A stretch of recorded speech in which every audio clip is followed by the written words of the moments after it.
महाराष्ट्रामध्ये काल अंतिम टप्प्यामध्ये जवळपास राहिलेल्या 13 जागांसाठी मतदानाची प्रक्रिया संपलेली आहे आणि एकूणच 48 जागा या ठिकाणी मतदानाचे टप्पे संपुष्टात आले. शेवटच्या टप्प्यातील 13 जागा या अतिशय महत्त्वाच्या होत्या, कारण मुंबई आणि आसपासच्या परिसरातील जागेचा यामध्ये समावेश होता. त्यामुळे या 13 जागेमध्ये सर्वाधिक जागा कोण जिंकतंय? भारतीय जनता पक्ष की ठाकरे गट आणि एकूणच महाविकास आघाडी की महायुती? शेवटच्या टप्प्यामध्ये नेमकी कोण बाजी मारलेली आहे? कुठली जागा, कुठला पक्ष, कुठला गट जिंकत आहे, हेच आज आपण या व्हिडिओमध्ये पाहणार आहोत. नमस्कार, मी अनिल गारवार आणि आपण पाहताय मुद्द्याचा तेवढा.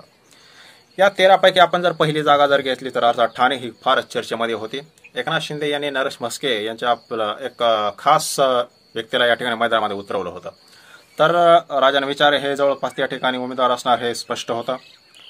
स्पष्ट जर बोलायचं झालं निकालाच्या बाबतीमध्ये तर नरेश म्हस्के यांनी खूप जोर लावला. नगरसेवक वगैरे एकूणच यंत्रणा त्यांच्याकडे खूप स्ट्रॉंग होती आणि एकनाथ शिंदे आणि सत्तेचं पाठबळ होतं. तरी देखील एक व्यक्ती म्हणून राजन विचारे हे 2 पावलं त्यांच्या पुढं होतं. त्यांची काम आणि ओव्हरऑल त्यांनी आपण केलेल्या कामाच्या जोरावरच मतं मागितली. त्यामुळे व्यक्ती म्हणून तुलना करत असताना मतदारांनी या ठिकाणी राजन विचारे यांना पसंती दिली अशी अंतिम रिपोर्ट आहे. त्यामुळे ठाण्यामधून तरी ठाकरे गटाचा विजय होऊ शकतो. त्या पुढचा मतदारसंघ आहे कल्याण. कल्याणमध्ये श्रीकांत शिंदे यांनी खूप जोर लावला होता, तर वैशाली दरेकर ठाकरे गटाकडून होत्या. वैशाली दरेकर यांचे सर्वसा भिस्त हे कळवा, मुंब्रा या ठिकाणच्या आणि कल्याण ग्रामीण यासारख्या परिसरामध्ये असणार आहे. तरी देखील एकूणच शिंदेची स्ट्रॉंग यंत्रणा, त्यांच्याजवळ असणाऱ्या एक प्रकारे सत्तेचा आधार आणि नगरसेवकांची संख्या हे जर पाहिली तर कदाचित श्रीकांत शिंदे कल्याण लोकसभेची जागा जिंकतील अशीच एक शक्यता या ठिकाणी निर्माण झालेली आहे. तरी देखील वैशाली दरेकर या स्ट्रॉंग फाईट देतील, परंतु अंतिम जर या ठिकाणी रिपोर्ट सांगायचं म्हटलं तरी कल्याणमधून श्रीकांत शिंदे हे विजयी होण्याची शक्यता आहे. त्यापुढचा तिसरा मतदारसंघ जर आपण घेतला तर तो पालघर, तो ही ठाणे जिल्ह्यातीलच आहे. त्या ठिकाणी ठाकरे गटाकडून भारती कांबळे आणि भाजपकडून सावरा मैदानामध्ये आहेत. तर एकूण जर बघितलं तर पालघर म्हणजे त्या ठिकाणी हितेंद्र ठाकूर यांची देखील मोठी ताकद आहे. त्यांचे हे उमेदवार आहेत. तिरंगी लढत आहे, धक्कादायक निकाल लागू शकतो. तरी देखील या घडीला कदाचित भारतीय जनता पक्ष ही जागा जिंकेल अशी एक शक्यता निर्माण होते, कारण ठाकरे गटाच्या भारती कांबळे या मैदानामध्ये जरी असल्या तरी ठाकरे गट पहिल्यांदाच लोकसभेच्या आखाड्यात उतरला आहे. त्यामुळं ते फारशी यंत्रणा त्या मतदारसंघामध्ये त्यांची नाही. तरी टफ फाईट होणार आहे. या टफ फाईटमध्ये कदाचित भाजपची सीट लागू शकेल अशी आता अंतिम रिपोर्ट येतोय. त्या पुढचा चौथा मतदारसंघ आहे भिवंडी. भिवंडीमध्ये या ठिकाणी मंत्रिपदावर राहिलेले कपिल पाटील हेच भाजपकडून उमेदवार आहेत. तर शरद पवार गटाकडून बाळामामा मात्रे हे मैदानामध्ये आहेत. या ठिकाणी ठाकरे गटाची देखील मोठी ताकद आहे. ठाकरे गटानं जर या ठिकाणी प्रामाणिकपणे जर शरद पवार यांच्या उमेदवाराला मदत केली असेल तर यावेळेस कपिल पाटील मंत्री असताना सुद्धा त्यांचा धक्कादायक पराभव होऊ शकतो आणि शरद पवार गटाचे बाळामामा मात्रे हे विजयी होऊ शकतात. त्या पुढचा मतदारसंघ आहे नाशिक. नाशिकचा एक स्पष्ट त्या ठिकाणी जनादेश आलेला असून ग्रामीण भागामधून जवळपास ठाकरे गटाचे राजाभाऊ वाजे यांना मोठं समर्थन मिळालंय. तर शहरी पट्टा हा जरी भारतीय जनता पक्षाला मानणारा जरी असला तरी या ठिकाणी मोठ्या प्रमाणामध्ये शांतिगिरी महाराज यांनी आपल्याकडे मतं खेचलेली आहेत आणि याचा मोठा फटका शिंदे गटाचे हेमंत गोडसे यांना बसणार आहे. त्यामुळे या ठिकाणी नाशिकमधून राजाभाऊ वाजे हे विजयी होतील. त्या पुढचा जो मतदारसंघ आहे त्या शेजारी दिंडोरी. आपल्याला माहिती आहे दिंडोरीमध्ये कांद्याचा प्रश्न हा खूपच त्या ठिकाणी चर्चेमध्ये होता. काही मतदारांनी तर गळ्यात कांद्याच्या माळा घालून त्या ठिकाणी एक मतदान करण्याचा देखील प्रयत्न केला. तरी ओव्हरऑल आपण जर बघितलं तर त्या ठिकाणी भारती पवार भाजपकडून आहेत, तर त्या ठिकाणी भास्करराव भगरे हे शरद पवार गटाकडून आहेत. कांद्याचा प्रश्न जर खूपच त्या ठिकाणी चालला असेल तर नक्कीच या ठिकाणी भारती पवार यांचा पराभव होऊन शरद पवार गटाचे भगरे हे विजयी होते. त्या पुढचा मतदारसंघ आहे धुळे. उत्तर महाराष्ट्रातील धुळे लोकसभा. धुळे लोकसभेमध्ये त्या ठिकाणी शोभा बच्चाव हे काँग्रेसकडून मैदानात आहेत, तर सुभाष भामरे हे भाजपकडून आहेत. जवळपास 10 वर्ष झालं सुभाष भामरे त्या ठिकाणी आहेत. त्यामुळे त्यांच्या निष्क्रियतेचा मुद्दा खूप चर्चेला गेला आणि शोभा बच्चाव यांच्यासाठी उद्धव ठाकरे वगैरे यांनी देखील सभा घेतलेल्या आहेत. त्यामुळे सध्याचं वातावरण बघितलं धुळ्याचं तर काँग्रेस ही जागा जिंकेल, म्हणजे शोभा बच्चाव हे जिंकून येतील अशी एकूणच ओव्हरऑल चर्चा या मतदारसंघामध्ये.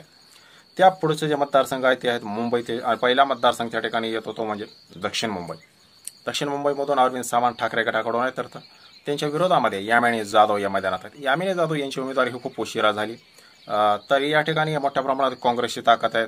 वरळी वगैरे यासारखा मराठी बहुल मतदार या ठिकाणी परंतु कुठेतरी एक अशी काल बातमी येत होती की उराळीमधून मतदानाचा टक्का हा कमी येतो, तरी देखील एकूणच परिस्थिती पाहिली, काँग्रेसची ताकद पाहिली, ठाकरे गटाची ताकद या ठिकाणी बसली तर अरविंद सावंत हे मोठ्या लीडनं निवडून येतील अशीच अंतिम या ठिकाणी चर्चा या दक्षिण मुंबई लोकसभा मतदारसंघामधून आहे. त्या पुढचा जो मतदारसंघ आहे तो आहे उत्तर मुंबई. उत्तर मुंबई हा तसा भारतीय जनता पक्षाचा बालेकिल्ला, कारण गुजराती, मारवाडी, राजस्थानी आणि यूपी बिहारी हा जो समाज आहे, हा जो टक्का या मतदारसंघामध्ये खूप आहे. आणि त्यामुळे कुठंतरी ठाकरे गट किंवा महाविकास आघाडीने जो मॉम फॅक्टर चालवण्याचा प्रयत्न केला होता मुस्लिम आणि मराठा, तो इथे कुठंतरी फिका पडताना दिसतोय. आणि त्यामुळं भाजपचे पियुष गोयल या ठिकाणी निवडून येतील अशी एकूणच चर्चा आहे. त्या पुढचा जो मतदारसंघ आहे दक्षिण मध्य मुंबई.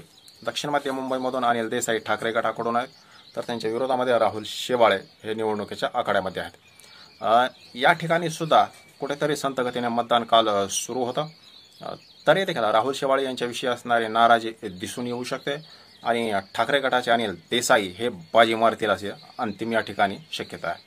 त्या पुढचा जो मतदारसंघ आहे तो आहे मुंबई उत्तर पश्चिम. या ठिकाणी ठाकरे गटाकडून अमोल कीर्तीकर, तर ऐनवेळी ठाकरेंचेच विश्वासू मानले जाणारे जोगेश्वरीचे आमदार रवींद्र वायकर यांना शिंदे गटानं आपल्याकडे घेतलं आणि उमेदवार म्हणून त्या ठिकाणी पुढे केलं. खरं तर रवींद्र वायकर यांना लोकसभा वगैरे काही लढवायची नव्हती, मात्र त्यांची काय ईडीच्या केसेस होत्या, एन्क्वायरी होत्या, त्या बंद करण्याच्या अटीवर त्यांनी ती उमेदवारी घेतली असं शेवटच्या दिवशी गजानन कीर्तीकर यांनी सुद्धा सांगितलंय. ओव्हरऑलच गजानन कीर्तीकर हे त्या ठिकाणी 2-3 टर्म खासदार राहिले होते. त्यांचा बॅक सपोर्ट अमोल कीर्तीकर यांना जरी फ्रंटवर दिसत नसला तरी त्यांनी पूर्ण ताकद अमोल कीर्तीकर यांच्या पाठीमागे लावली. अमोल कीर्तीकर खूप दिवसापासून त्या ठिकाणी तयारी करतायत, त्यामुळे या मुंबई उत्तर पश्चिममधून ठाकरे गटाचे अमोल कीर्तीकर हे बाजी मारतील. त्या जो पुढचा मतदारसंघ येतोय तो आहे ईशान्य मुंबई. आपल्याला माहिती आहे ईशान्य मुंबईमधून गुजराती विरुद्ध मराठी असा वाद निर्माण झाला होता. भारतीय जनता पक्षाकडून मिहीर कोठेच्या मैदानामध्ये आहे, तर संजय दीना पाटील हे ठाकरे गटाकडून खिंडे लढवत आहेत. या ठिकाणी समसमान मतं आहेत, परंतु मुस्लिम मतं जर खरंच आपण जो मॉम फॅक्टरचा जो उल्लेख वारंवार करतोय त्या धर्तीवर जर मुस्लिम मतं संजय दीना पाटील म्हणजे ठाकरेंकडे डायव्हर्ट झाली असतील तर मिहीर कोठेच्या पराभूत होऊ शकतात अशी एकूणच स्थिती आहे. शेवटचा जो मतदारसंघ उरतो तो आहे मुंबई उत्तर मध्य. हा मतदारसंघ चर्चेत आला तो म्हणजे खास करून उज्ज्वल निकम यांना भारतीय जनता पक्षानं तिकीट दिलं, मैदानामध्ये उतरवलं आणि त्यांना निवडून आणण्यासाठी योगी वगैरे यांच्या एकूणच हिंदू मुसलमान असं त्या ठिकाणी केलं. त्यांच्या विरोधामध्ये काँग्रेसच्या हेवी वेट नेत्या वर्षा गायकवाड मैदानामध्ये आहेत. वर्षा गायकवाड यांचा मोठा जनसंपर्क आहे, त्या मुंबई काँग्रेसच्या अध्यक्ष सुद्धा आहेत आणि विशेष म्हणजे उद्धव ठाकरे हे याच मतदारसंघामध्ये येतात, त्यांचं मतदान सुद्धा याच मतदारसंघामध्ये येतं. म्हणजे यावेळेस पहिल्यांदाच त्यांनी काँग्रेसला मतदान केलेलं आहे. एकूणच ठाकरे गटाची ताकद पूर्णपणे वर्षा गायकवाड यांच्या पाठीमागे गेली तर उज्ज्वल निकम या ठिकाणी पराभूत होऊन वर्षा गायकवाड हे मोठं मताधिक्य घेऊन विजयी होते.